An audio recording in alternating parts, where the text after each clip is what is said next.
Tanya, welcome. We're excited for Cove's first webinar. Webinar number one, how tech-enabled operations are reshaping office occupancy. In 2025, it's not just about amenities, it's about how you seamlessly work together to create a frictionless, valuable tenant experience. And there's no better person than Tanya Graves to help walk us through how she's done that at TMG. So first, welcome. Thank you for joining. I'll give a quick Thanks for having background me. on you and we'll dive right in. Sure.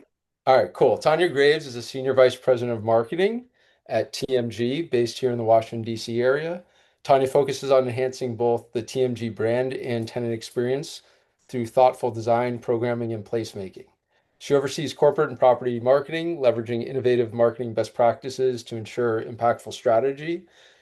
She leads a team focused on tenant engagement by organizing a diverse range of programs and events that foster a strong sense of community and enhance tenant satisfaction. These efforts allow for a cohesive and enriching experience across the entire TMG portfolio. Prior to joining TMG in 2017, Tanya was the marketing director for Cushman and Wakefield, um, for the Tysons and Bethesda's offices in the Washington, D.C. area, where she was responsible for providing creative leadership and a marketing strategy for existing clients and driving all business development pursuits. Tanya has a BS with a business or BS in international business with a concentration in marketing from University of Maryland. Awesome. Okay, welcome, Tanya. Thank you. Quite the Uh, intro. Thank you. You may be able to find that on the TMG website for I was gonna say, I'm pretty sure I wrote that, but those. I got through the whole thing though. Read it word for word, I think. Cool. All right, we got a lot. We have like pages of questions. We have it broken out by sections. So we're going to kind of stay in line with the description we presented on amenities and tech-enabled operations. But first, want to set the stage. So the first question is for you, from your experiences, what changes have you seen in what office tenants expect from a building over the past few years? a lot of expectations. Definitely depends on the market and the location, I would say. But regardless, there's definitely some like common themes that I see across our portfolio, and our locations, and it's that people want access. People want mixed use. They want the transit, the dining, they want the fitness, they want everything at their doorstep. They don't necessarily want to have to hop in a car or a shuttle. Our most successful assets are definitely in a more urban or mixed use environments. But even when you have everything outside your door, they still want on-site convenience. So essentially, people just want options. They want to know that they can kind of get a little bit of everything. The other major theme is that it's definitely amenity quality, not just quantity. So, thoughtful design, conference centers that feel like an offsite, um, you know, outdoor terraces, wellness, all that's just kind of like baseline now. So you can't just deliver a check the box amenity. You have to amenitize the amenity, and we do that through service. It's definitely the people that surround the space that are super important, and then obviously technology as well. It's all kind of focused with that hospitality feel, in my opinion. And then you mentioned earlier that the frictionless experience is everything. So the service, the tech, the ability to offer access control and easy reservations and communicate with your tenants, kind of have that real time environment where it's not the traditional like office manager reaches out to property management via phone or email. It's having everything available. Um, the best example I can say it's top of mind because it's something that we're working on now is parking. It's no longer what used to be like you get your monthly pass or your daily contract. Um, you have to have tech that supports the different changing environment for parking needs. Cool. Yeah, I mean, that's a lot. There's a lot in parking. Yeah, it's interesting because parking is one thing that people often outsource or don't think about from a building experience. but so many people are driving, right? Especially Yeah. and just to set the stage too for for you all, for folks that may not be from the DC area, TMG is a very well-known kind of area owner, owns a a large portfolio, and you have assets all like Virginia, DC, Maryland. So you have a good and wide spectrum. You all see a lot. I guess with that in mind, have you seen anything specific from a tenant needs perspective? And it's kind of embedded in your last answer, but since there's been a push to hybrid work or a bigger focus in hybrid work. Yeah, I mean, what's interesting enough is that we're actually seeing more tenants come back more days a week. So although hybrid will never go away because it's the way people work versus like number of days in the office, it all scales back to like flexibility. So knowing that they don't have to have it's people are scared to commit. So they need spaces and technology and services that allow them to be able to be flexible. So obviously our spec suite program that we have throughout our portfolio, whenever we have an opportunity to do so, are very successful. And it's kind of when we're building out amenity spaces, we're always thinking about the design to let companies kind of scale up and scale down within their own spaces so that they can utilize those amenities. So it's kind of shortens also the time for them to start. So when people are ready to commit, they're ready then. And so we need to have, an offering and reason for them to come on in. And then within the space, it's like it's not just the physical space. It's like, okay, what other like offerings and amenities and experiences can you offer that the company doesn't have to do themselves? So give the employee a reason to come in. So, everything from the amenity spaces, but also our activations, our events, our experiences. It's kind of like that concept of commute friction. Like, how do you make that become more valuable? And what else can a tenant get done in a workday? I'm always thinking, what else could we do for them? Can we run a series of fitness classes so they can check that off? Can we find a service that runs errands for them so they can check off their CVS run? What else can we do? It's definitely that like hotel hospitality mindset. Cool. So all like really like attractive examples. Do we have like a very specific, do you have one that you can point to within the Meridian portfolio that kind of highlights the impact? Or in general, you all have like very high quality, limited vacancy, but love to hear like an example that if you have one. Um, I would say, and again, top of mind, which I mentioned earlier, the parking is something that is probably our number one question because our ratios are never what we want them to be, and that's Yeah. just out of our control. And so and then as tenants are growing, but not necessarily their space, they're becoming more flexible and hybrid and what have you.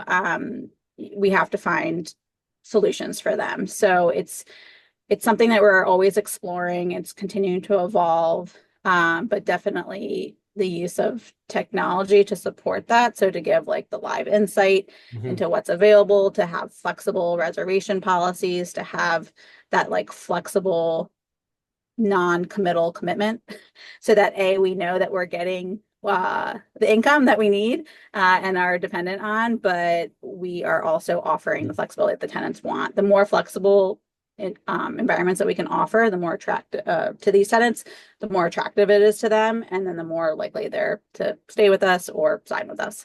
But I would say pretty space is one thing, but making sure that you have parking for them to come into said pretty space is probably right there at the top. Yeah, no, that's a good, and I remember it's a good transition to technology, kind of technology in action. But I remember working with you all on, I think it was a borough asset in Virginia, and it was exactly that reservation module where maybe they were trying to put more people in to Yep. based off the flexibility, and that Yep. being like a really good unlock Yep. for meaning you have 20 spaces, but you have 50 people. How do you allocate How do those? you manage that? Yeah, and that's And a that's also something different that like challenge. we didn't want our management teams to have to figure out our Right. parking operators. They're still figuring out how to figure that out. And so we were like, okay, well, we have technology. Let's, utilize that. And that's how, that's been a great partnership with Cove over the years as we come to you all with our problems and then you help us solve them. Yeah, we like to be the problem solver. It's nice. It's a nice spot. But yeah, no, it does, and it's a good kind of, as we were saying, that transition to technology, but where operations and the challenges folks are seeing, how can Yeah. code or technology in general help provide kind of a solution that's more automated? Next question is, what's a tech-enabled feature or tool you've implemented that had a clear impact on operations or tenant satisfaction?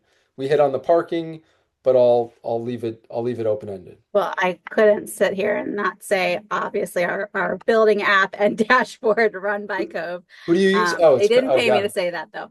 Got it. No, but from the start, when we started our early conversations and our relationship, I said, we need something that's centralized. We need it to be a one-stop shop.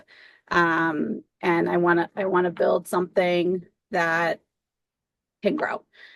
So for me, it's our Cove app and dashboard that has become this centralized hub that it's everything from access control to work orders to communications to amenity reservations, access to the data, the real-time info.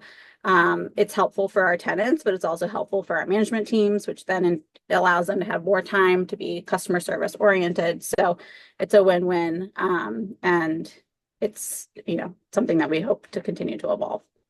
Cool. No, that's great. We appreciate the plug. We did not ask for that, but we'll take it. But it's true, like just the concept of, and it gets to the next question, but you all as the financial owner and also the asset manager, you then have a third party operator in Cushman and Wakefield to carry out kind of the day to day, but you all have kind of the strategy overlaying it. And so, yeah, what keeps that all together, from an ownership perspective, but also impacting operations. Um, so just a question now, like what types of tech do you see? You mentioned Cove, but get real traction with tenants. So, and then also on the flip side, maybe even better, is like what may fall flat or why when you try to do certain initiatives, why do they fall flat? I think it's ease.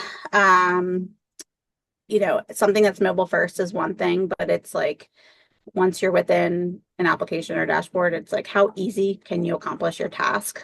So the user experience is something that we're always super focused on.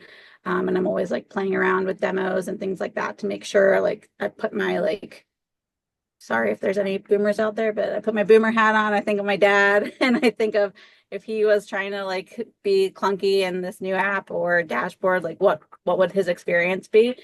And it just, making it easy. So I think the best is when you bundle kind of what you have to do on a day-to-day basis with Mhm. kind of the fun things, the perks. So we're finding that adoption is really like spiking when you're bundling an application that has access control and parking and service requests. So you're really like centralizing the experience, but then you're also layering in the like fun retail offers that are just exclusive for your tenants or the fun events that you're hosting in the building. That makes people want to utilize the technology. And it becomes that kind of like single communication hub. The other great thing for us, and that was something I was like really striving to achieve the past couple years, is traditionally you just kind of communicate and work with the office manager, right? Or the C-suite on some occasions, but for the most part, a handful of individuals within one tenant. But in order to build a community and really feel successful and get the feedback that you need to reach the individual employees because sometimes that person could be in a bad mood and giving you, feedback that's not consistent across their entire employee base. So being able to have technology to reach the individuals is super important. So I think that um, has given us a lot of traction in kind of becoming successful and evolving. And then on the flip side, the falling flat, um, anything that is like requires a lot of logins or um, isn't centralized, I feel will fall flat because it's like you can't remember. Everybody has a million things going on and everybody has different priorities. And for you to expect somebody to remember all of the different nuances, it's tough. So, a lot of our team, whether it's asset management, acquisitions, whoever, they're always bringing different prop tech solutions to me. If and we talk about opportunities within buildings, and my question always is like, can we integrate it in the Cove app? If not, I don't know if I'm interested because, depending on the user experience is going to ultimately going to be how successful it is. So we've had many conversations and Cove has been great about having some things fall flat and we don't necessarily proceed with them, but at least they help us like kind of evaluate the ability to continue that centralized experience And one with more different vendors. question. No, that's helpful. And I guess one more question along similar lines is, as we discussed, TMG owns like a portfolio of assets. You have a number of buildings, millions of square feet, and there's different teams that have hard jobs operating those assets on a given, on Mhm. every day. How would you see you've seen the responsiveness of a property team running an individual asset to technology in general, and then any lessons learned from that end? That's been super, super important. So like we've really communicated with our team and we have our head of property management.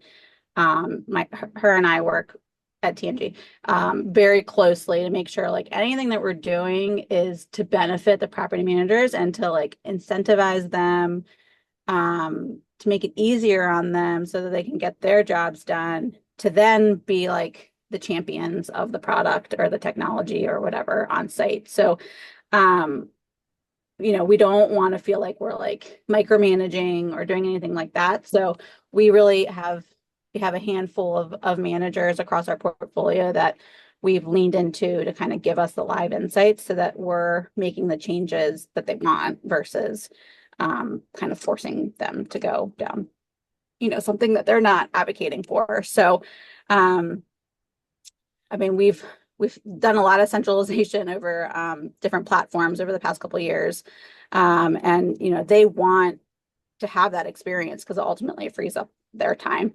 and it speeds their response time. It gives ownership the like kind of portfolio level visibility, the reporting, and it makes makes all the stats look better, which helps them, right? So like it's a win-win. The more that we can kind of centralize efforts, make it easier for everybody, and then give them more time on site.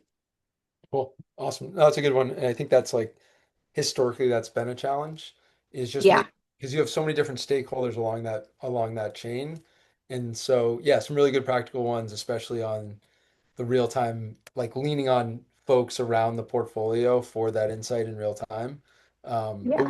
we said as well is it's you really got to partner with the operator to drive effectiveness, right? As opposed to just deploying something and kind of like hoping. Yeah, it's part of like our hiring process too. Like if we're bringing on a new property manager or even I mean even a like administrative assistant, it doesn't matter the role. We want them to kind of buy into the like philosophy that we have because if they're not, if they're just like a set it and forget it or just do what I'm told, it's just not going to be a good like working relationship moving forward, and they're not going to necessarily embrace what we're building here. And so if they can be excited and be our advocates and be our boots on the ground, but really like be the help our TMG brand within the building, that's a win for us. Cool. So I guess transitioning now to speaking of brand, but not only amenities, but amenities in activating amenities in an effective way. You all, as we talked about, you all have some like really great assets.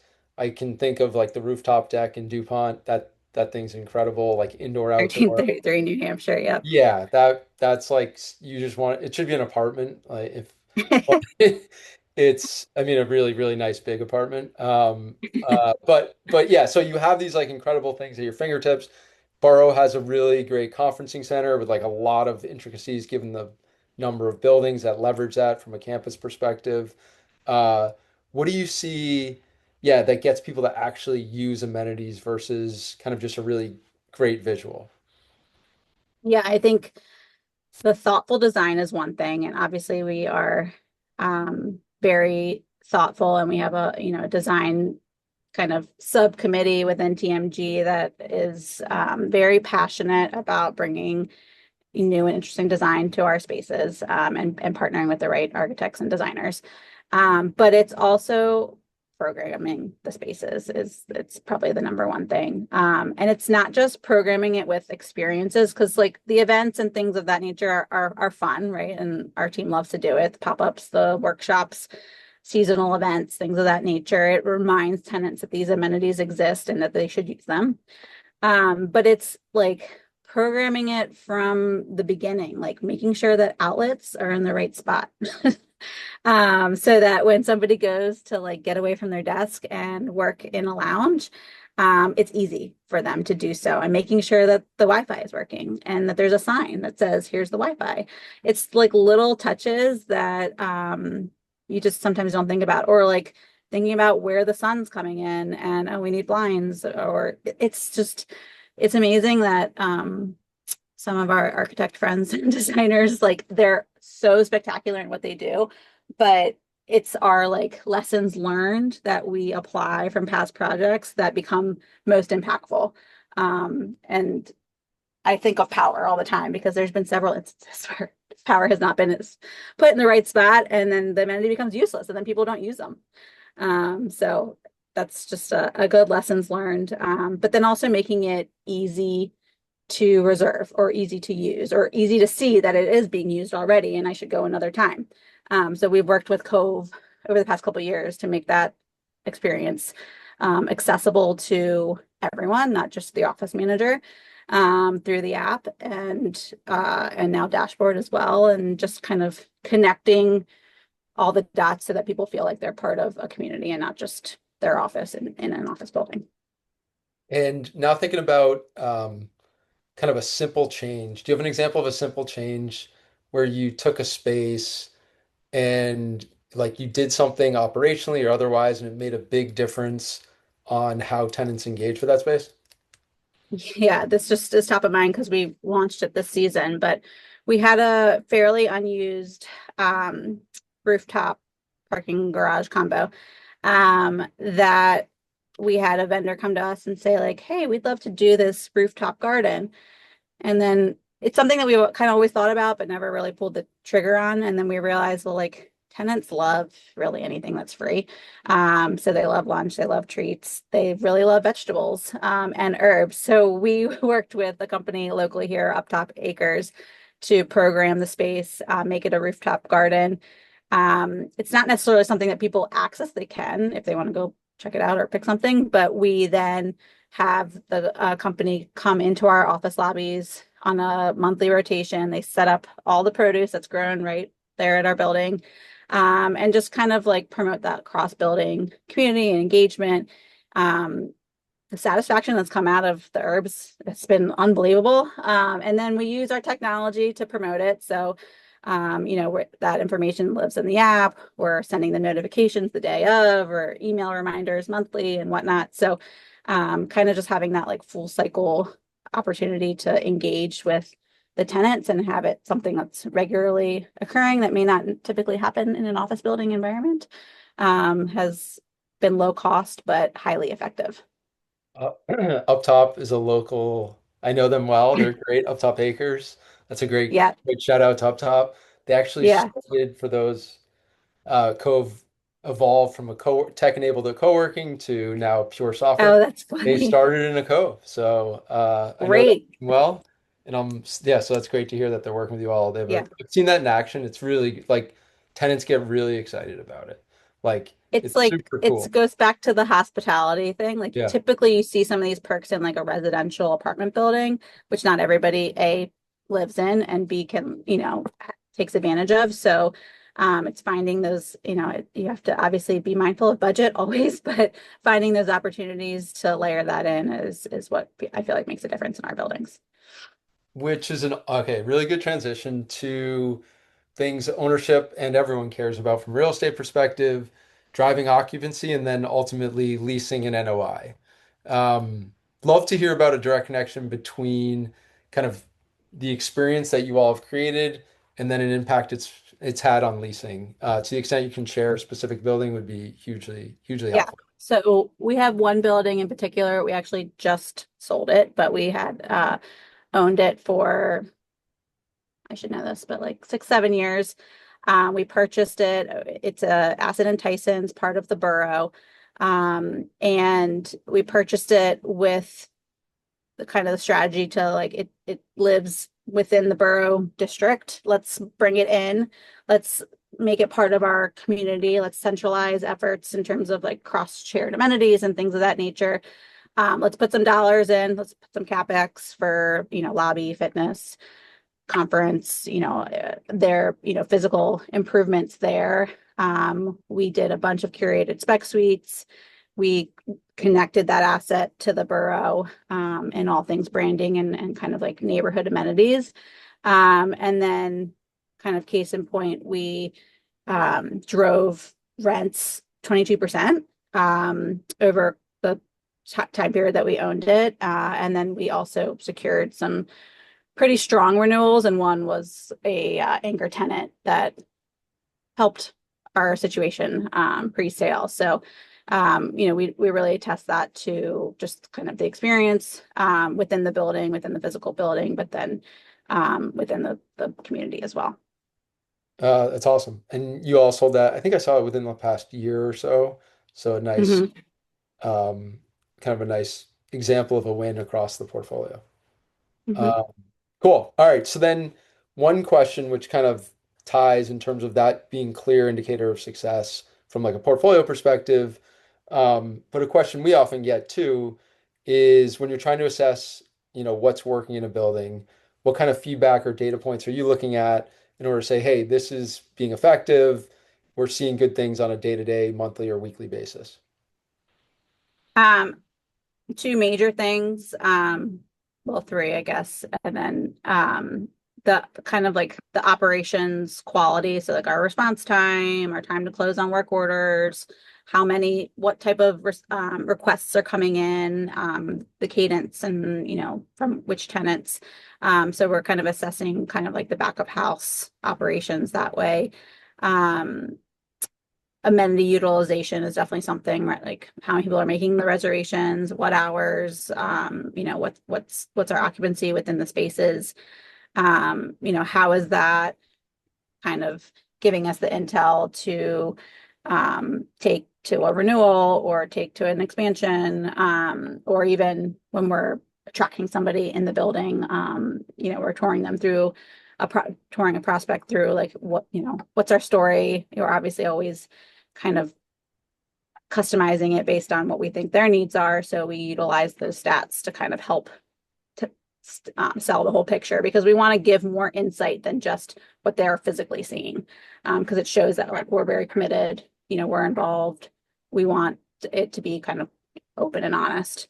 And then obviously our event engagement is always something that is an easy sell from an experience standpoint. So if we're hosting something on site and we're seeing that it's successful, it's things that we'll continue to repeat and sell during our sales process.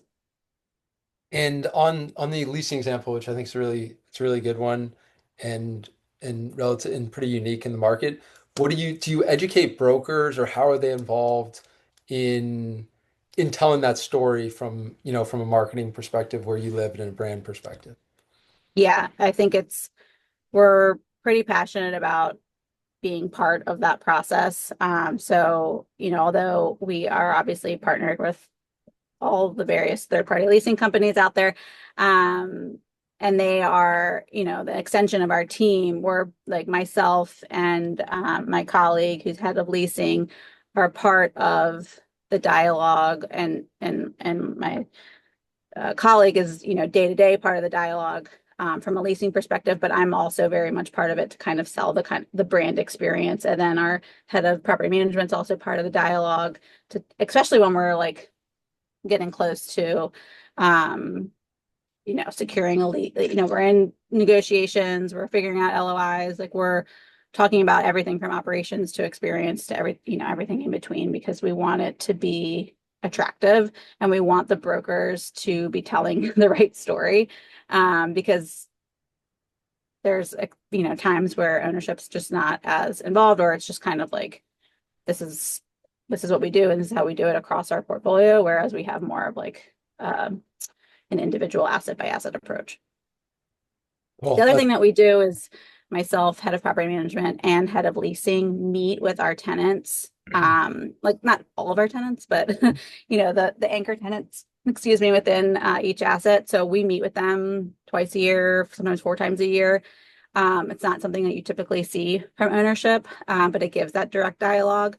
Then we can hear straight from them what's working, what's not working, and then we can figure out issues early, but then we can also apply that to future tenants and know, like, let's avoid this by doing this. Yeah, that's super interesting. So is that a good dialogue, and does it lead to other like ongoing conversation between ownership and tenant?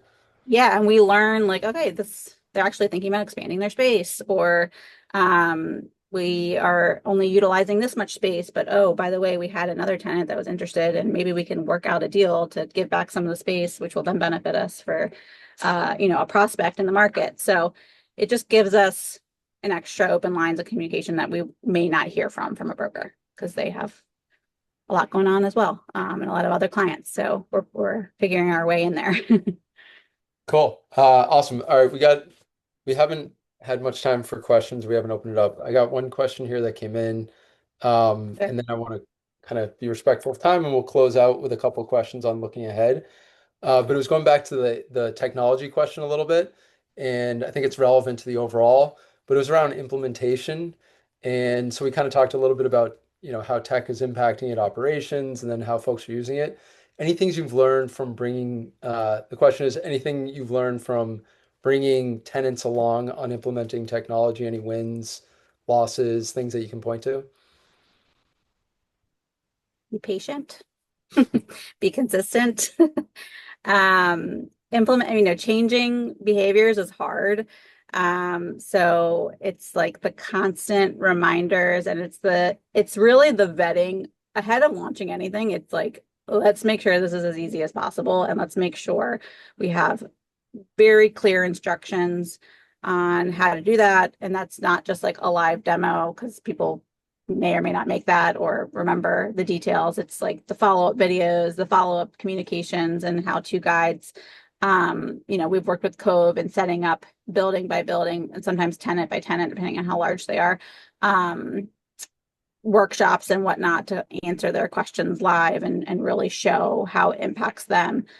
So it's the multiple touch points is the win there. And no, it's going to take longer than you want it to. But if you make it easy, and you're just kind of thinking about like the journey of somebody utilizing this and within their day, and not just like, it has this great feature, it has this great feature. I feel like it's usually better adopted and just more successful. Awesome. Very practical. Makes sense. All right, cool. We're gonna close out looking ahead. I think everyone, it's always, talked about past experience, what's to come. So we have two questions there. Based on what you've seen in the past year, where do you think buildings need to focus next to be competitive in 2025 and then really 2026? I was trying to think how it might be different in the year to come versus what we've learned recently. I still think making it frictionless, making it easy, having that unified approach in technology and management style is always going to win. But I would say if you're pairing that with kind of like the placemaking and community strategy over like an isolated asset, for leaning into kind of like a district ecosystem versus a standalone is just, it gives a reason to come to the building and want to be in the building, and want to be part of the community. So I think that's super important. And then when you're making upgrades within a amenity space or within a building, it's that high like intent. So don't spend the dollars just to make it look nicer and get new wallpaper and carpet. Really think about the experience and how tenants can use the space, and why they might come to your building because of the space versus another. So something that's truly plug and play, and you know, really an extension of their space, I think is probably the biggest advantage for the future. All right, we got one more question. So we did look forward, now a practical look back. If you could go back and give your team one piece of advice before starting a new project or tech rollout, it's not family related, only related to TMG, what would it be? Um, well, obviously, me being a marketing minded person, I think you make it look cool, you make it feel special and custom, and really like the user experience is individual feels like the user experience is built around them. They're more interested in adopting it, and you're going to pique their interest. So, being mindful of that from the start and not biting off more than you can chew. So, I think it is really important to like show what the capabilities are within, roll it out with enough features that makes it interesting to them. Kind of going back to the mindset of like combining like access control with communications and reasons to go in. But have a very like achievable timeline of things that you will roll out in the future and communicate that early so that tenants know like, oh, this is what's coming and I'm excited for that feature, and this is going to grow. I think knowing what the journey is going to be versus just like tackling it one by one is probably most important, and something that I feel like we did a good job on for the most part. There's definitely some stumbles along the way and things that we figured out along the way, but what journey, isn't like that. So, but yeah, I think that is probably my biggest takeaway. Yeah, I think that makes total sense. And yeah, that kind of broader vision and tying it to that is super, it's helpful for us as a technology partner. For folks, we didn't talk too much about it, but you were basically our first software client many moons ago now. And it's been awesome to partner with you guys. And to that, it's like a give take relationship. Where can we help provide feedback? And then also say, hey, this may not make sense from a technology perspective, but also you all having like a broader vision. Um, and so I think, not everyone has a role like Tanya Graves for, someone. So thank you, someone who's thinking about the brand, thinking about the marketing, thinking about how all of these pieces move together. So thank you for today and giving folks, some insight into how that all comes together for TMG, which is a really successful local owner in the DC market. I think that was great. So really appreciate it. And thanks for making the time. And thanks to everyone for joining. Bye bye. Thank you. Thanks, Tanya.